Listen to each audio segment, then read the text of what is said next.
Haina mamangayda Maitay Laibakta Maitay ngamba kauba iroi ama layramboire.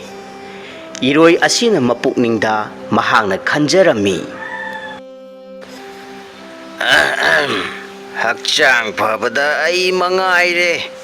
Ichi phabada ipangal kanbada wainaba matamdasu aina maithiba pi khiba ngaktani.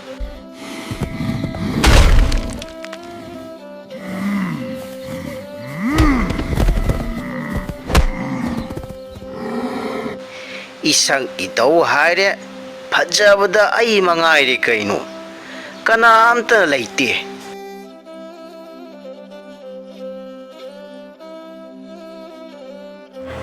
Maitay ngamba nang karisu waganu se yare nang thawai waba nungai tab karim de tawranu chaba thakpa matam chana chawgo kumsi sahi 2026 ki khwai digi masak matau phajaba mapangal kanba iroi laktagi athoiba iroi haibado nahangna mana soidana lauthoklagadabani nang karisu waranu ko. Ha ining thau asing bagiro nanai soidana manado phanglagani bako as yam nungai jare ngasidi as kanade injang hawba chadaruge ining thau nanai thagat chari nanai na ngamkhai leitana thagat chari ining thau. Yare khara thagaladi yare ko. Iroi ngamba Maitay ngamba hai khradi wa loire. Asi khalladuna iroi asi athoi napalga loinana yamna chawthongna leirami.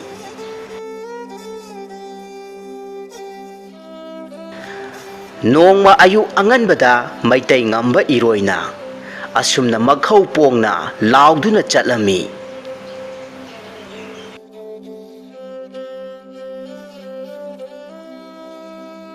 Poirei Maitay Laibak asida sama lengmanaba kana lay. Lao thoro lao ai mayong nasi ai bungam labadi mai thiba piyo.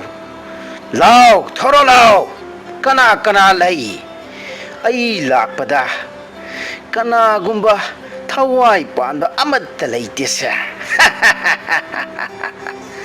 Asi haiduna marai bag longkhatuna thawai usittana asum lakpa matamda laibakta taduna leiramba santhi thibak amada makhongna thok he kauruba matamda santhide ilamba tumit mayam paithoraktuna iroi yengduna amuktang laurakpada iroi adu khangprek khangkhre.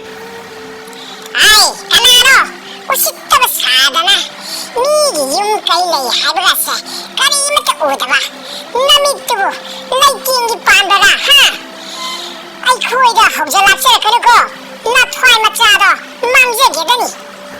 Madu tabada iroina yamna sauduna asumna hanglakpoire. Hai kanano nasakti udi laurakpa khonjildi akhak arau tarakpa simangaine. Nasadi adu chinjawum chawraga na khonjildi na heba hek maladana.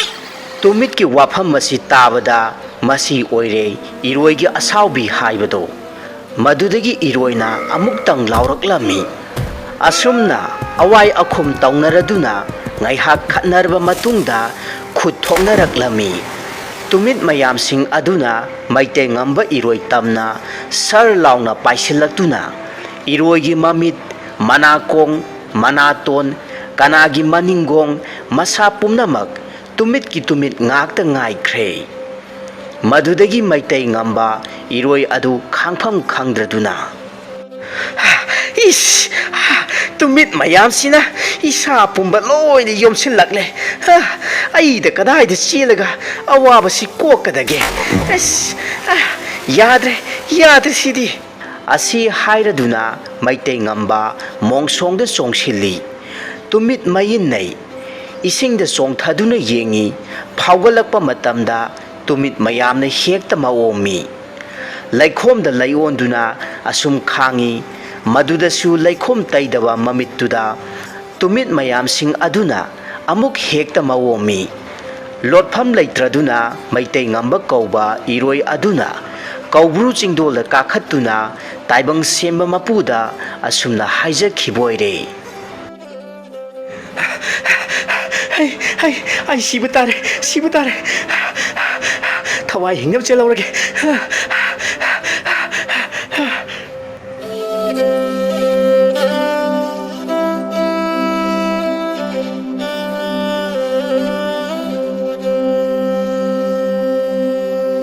ꯍꯦ ꯇꯥꯏꯕꯪ ꯁꯦꯝꯕꯤꯕ ꯃꯄꯨ ꯏꯕꯨꯡꯉꯣ, ꯅꯅꯥꯏꯕꯨ ꯑꯃꯨꯛꯇꯗꯤ ꯊꯧꯖꯥꯟꯕꯤꯌꯨ. ꯅꯅꯥꯏꯒꯤ ꯃꯤꯠꯃꯥꯡꯗ ꯑꯃꯨꯛꯇ ꯊꯣꯛꯄꯤꯔꯛꯇꯨꯅ ꯅꯅꯥꯏꯒꯤ ꯑꯋꯥꯕꯁꯦ ꯑꯃꯨꯛꯇꯗꯤ ꯀꯣꯛꯄꯤꯔꯣ. ꯅꯅꯥꯏ ꯈꯥꯡꯕ ꯂꯥꯛꯄ ꯉꯝꯗ꯭ꯔꯦ. ꯅꯅꯥꯏꯒꯤ ꯊꯋꯥꯏ ꯁꯣꯏꯗꯅ ꯃꯥꯡꯈꯤꯕ ꯇꯥꯔꯦ. ꯅꯅꯥꯏꯕꯨ ꯑꯃꯨꯛꯇꯗꯤ ꯊꯧꯖꯥꯟꯕꯤꯌꯣ. ꯍꯦ ꯃꯄꯨ ꯏꯕꯨꯡꯉꯣ. ꯃꯩꯇꯩ ꯉꯝꯕ ꯏꯔꯣꯏ, ꯀꯔꯤꯗꯧꯔꯦ? ꯍꯥꯏꯌꯨ. ꯑꯩꯍꯥꯛ ꯅꯍꯥꯛꯀꯤ ꯃꯥꯡꯗ ꯂꯦꯞꯂꯔꯦ. ꯅꯍꯥꯛꯀꯤ ꯑꯋꯥꯕ ꯄꯨꯝꯅꯃꯛ ꯑꯩꯉꯣꯟꯗ ꯇꯝꯂꯣ. ꯍꯦ ꯇꯥꯏꯕꯪ ꯁꯦꯝꯕ ꯃꯄꯨ, ꯑꯁꯨꯛ ꯆꯥꯎꯈ꯭ꯔꯕ ꯅꯅꯥꯏ ꯑꯩꯍꯥꯛ ꯑꯁꯦ ꯄꯤꯛꯈ꯭ꯔꯕ ꯀꯔꯤꯁꯨ ꯂꯩꯇ꯭ꯔꯕ ꯇꯨꯃꯤꯠꯁꯤꯡꯅ ꯑꯣꯠ ꯅꯩꯕꯗ ꯅꯅꯥꯏ ꯈꯥꯡ ꯂꯥꯛꯄ ꯉꯝꯖꯗ꯭ꯔꯦ. ꯅꯅꯥꯏꯕꯨ ꯑꯃꯨꯛꯇꯗꯤ ꯀꯟꯕꯤꯌꯨꯕ ꯂꯥꯏꯅꯤꯡꯊꯧ. ꯅꯅꯥꯏꯅ ꯆꯪꯖꯔꯤ. ꯅꯅꯥꯏꯕꯨ ꯀꯟꯕꯤꯌꯨ ꯑꯃꯨꯛꯇꯗꯤ. ꯃꯩꯇꯩ ꯉꯝꯕ ꯏꯔꯣꯏ, ꯍꯧꯖꯤꯛꯇꯤ ꯅꯍꯥꯛ ꯋꯥꯈꯜ ꯇꯥꯔꯕ꯭ꯔꯥ?